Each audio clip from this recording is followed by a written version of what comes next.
Good morning, everyone. All right, so day 2, back in the shop. Fiero's ready. So I'm gonna set up a little time lapse for you guys, and basically what I'm gonna do is start removing the body off this car. I'm gonna start with the bumpers, get the quarters off, get the fenders off, get everything off that I need to expose the unibody chassis, and then start planning out where we're gonna cut.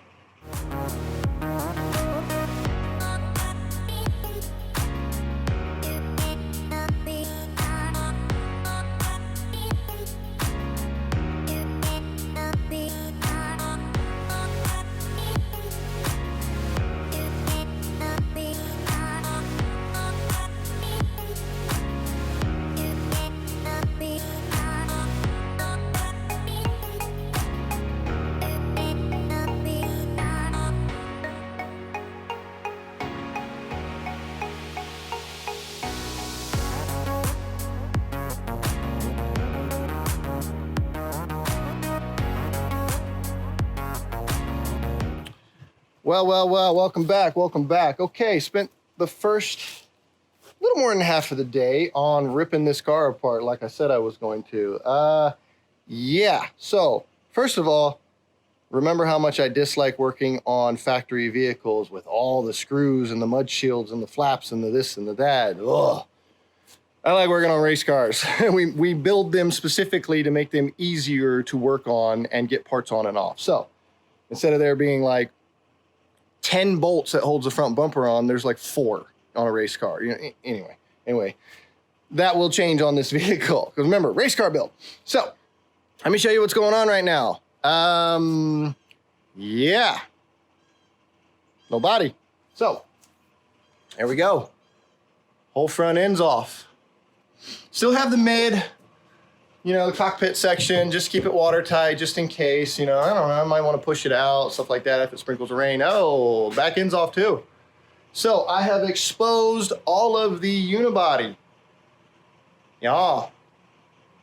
So now I start thinking about, okay, where do I cut? Where do I section? Where do I tube? Where do I do everything? I'm still nowhere near done with all the removal. Like still the cradle has to come out. The motor has to come off the cradle. All of that stuff.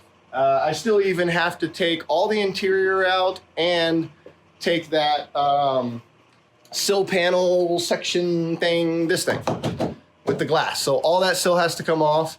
How cool and crazy is this? Look at that. That is all of the body panels to the Fiero.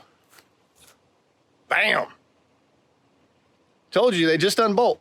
A lot of bolts and this and that and rivets and crap, but they unbolt, they come off. And that's why this was such a popular kit car. All the panels unbolt. You're left with a big unibody chassis that you can put any body on, any fiberglass parts, any of that stuff. Very cool. The only biggest issue with these, with doing some of like the Ferrari, Lamborghini kits and stuff like that, is this car is not long enough to match the wheelbase of those.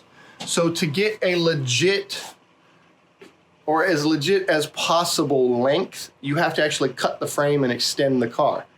People don't really do that right a whole lot, and it's a little sketchy sometimes. So, but we're not doing that.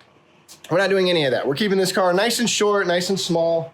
So it transitions really quickly and easily, and if we have to make it wider, we will. But right now, I'm gonna get the interior out, and then it's time to grab a Sawzall. That may not happen today, just because it's already later in the day and stuff like that. And yeah, I think I'm gonna try to take apart as much as possible, taking the parts off the car. And I may do an update before we close out the day, so stay tuned. Okay, guys, evening recap. Today was a busy day. So the body's off the car, and I've started trying to somewhat map out where I'm going to start cutting. As you can see, a little tape line going on. Going to cut the back half off and then all the way back, cut the frame off.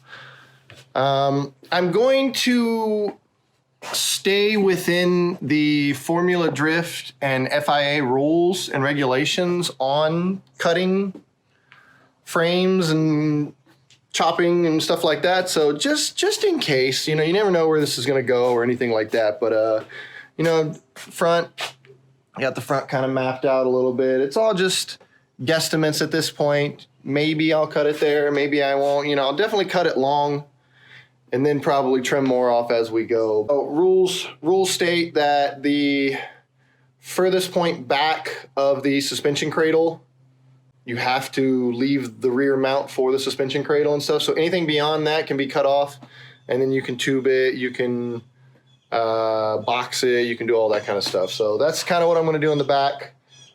Get rid of the whole trunk and all the sheet metal in the back, but I'm going to leave the frame towers. Like I said earlier, I'm going to leave the frame towers for now, these things. So just because I don't want to drop the frame on the ground right now and have to deal with all that, I still want to be able to push it in and out and, you know, fiddle with it and stuff. So definitely going to lose the whole trunk section. So I'm going to cut all of this out, all of this out, all of this off the back. And then I think I'm even going to cut this section out here. Now the frame is still down there. So the main frame section of the unibody, that's going to stay. That has to stay. That accepts the suspension cradle and all that stuff. But eventually what I'd like to do is I'd like to cut it right here, and all of that go on top of the frame. You know, the frame has to stay to the back section, which is it's about right here. That's about where the cradle bolts to it down there, you know, but about right here. So it's still a good considerable amount to cut off. But I'd really like to cut it here. That's kind of my goal. So cut it off there all the way, leave that frame section, and then tube from here back and make my own shock tower mount and all that, and put whatever coilover I decide in there, counterlever it, all new suspension. So that way I do whatever I want. You know, I'm not then relying on the confounds of what can be made and what works to this car that's 30 some odd years old, 40 years old. I don't even remember. It's 87. So you do the math, but that's kind of the update on the car. It's all apart. It's very cool. There's all the body panels that I need to pick up and put underneath the shed and stuff like that. But yeah, she's coming along. Sorry about the light in the background. She's coming along. Came apart. It's a weird frame now looking chassis, and it's time to start making cuts. So I'm going to close out the night. I'm not going to cut anything tonight. I'll definitely do a time lapse. I'll definitely let you guys see what's going on, and we'll go from there. But until tomorrow, she's going to sit like this. So I will see you guys later, and everybody stay safe out there with COVID-19 still going on, and do whatever you can do to stay sane. I'm building weird things just to stay sane. So hope you guys do the same. So take care. See you next time.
Okay, what's up, guys? We're back.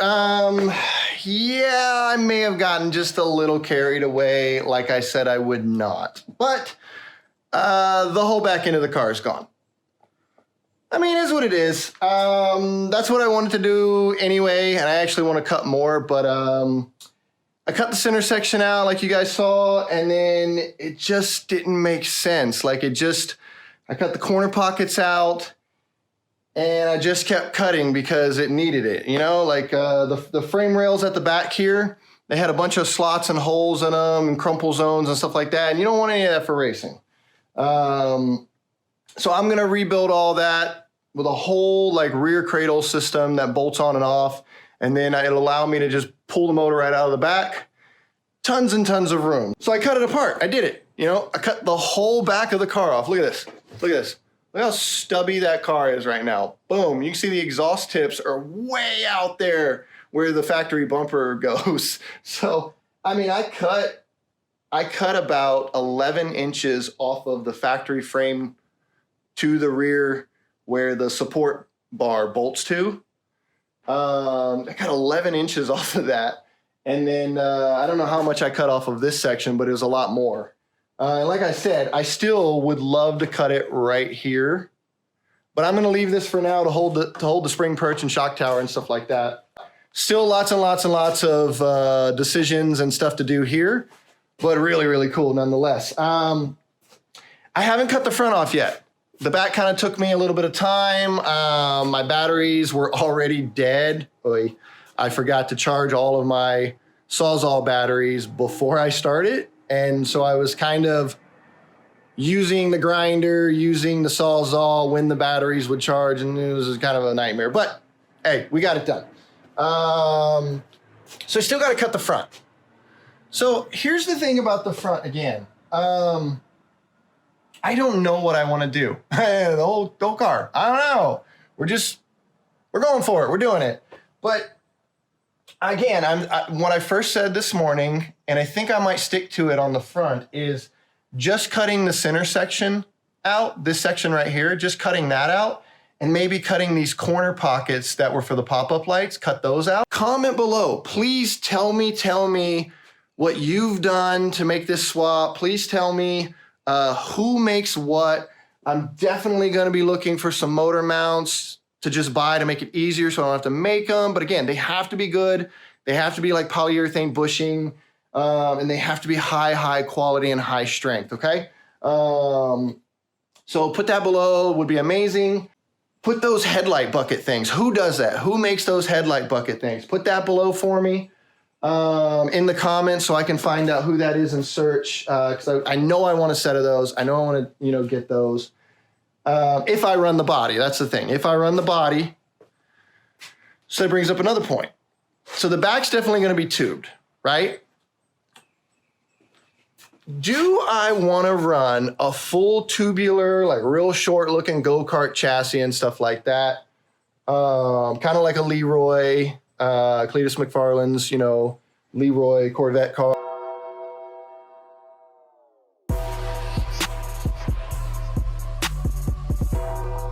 Or do I want to run like a half and half hybrid? Since this body is still on, I could leave that and I could put the front end back on. Bumper, hood, fenders, wide body the fenders and stuff, widen the wheels out, all this kind of stuff. I could do that all the way back to here, and then from here back could all just be tubed and look really cool. I don't really know. I don't know. It's to be decided. Everything is to be decided because depending on what I do with the car again, depending if I want to really track the car or whatever, I am thinking about cutting the whole top of this car off. Like unbolting the structure or unbolting the body structure and cutting the whole chassis top off. And then what I would do is, because that's kind of in the way. See, I'm a big guy. I'm 6'2", 180. I fit in these because my leg room, but side room and a racing seat, I think is going to get really, really tight in there for me with a roll cage. So If I leave the unibody chassis and put a roll cage underneath it, I'm literally gonna add 1.5 to 2 inches all the way around me. It's gonna get real tight real quick. So what I'm thinking of doing, and this again will go towards that whole tubular chassis, cool go-kart kind of theme thing like a Leroy.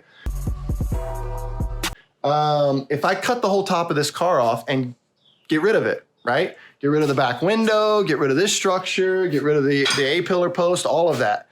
And then simply replace it with a roll cage. Put the hoop, I can even do a double hoop or something, one for the back structure, one for the front, but just a hoop I think would be fine. Your A-pillar bars and then your bars across the top and all that kind of stuff.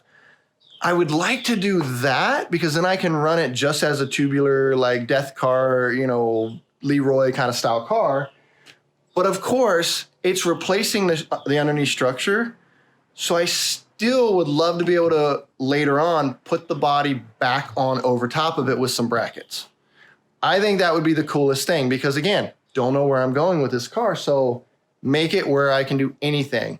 I don't ever like to do anything that I have to undo or do anything that's going to limit me for things in the future. So I always try to overthink, over-engineer, overbuild this stuff so it will work no matter what I want. But also, again, make it easier. Easier. So I'm going to leave you there. Thank you guys for watching. Again, like and subscribe, follow along, and yeah, let's build some cool stuff and let's get out and drive some cool stuff too. All right. Thank you guys. Everybody be safe out there. I'll see you next time.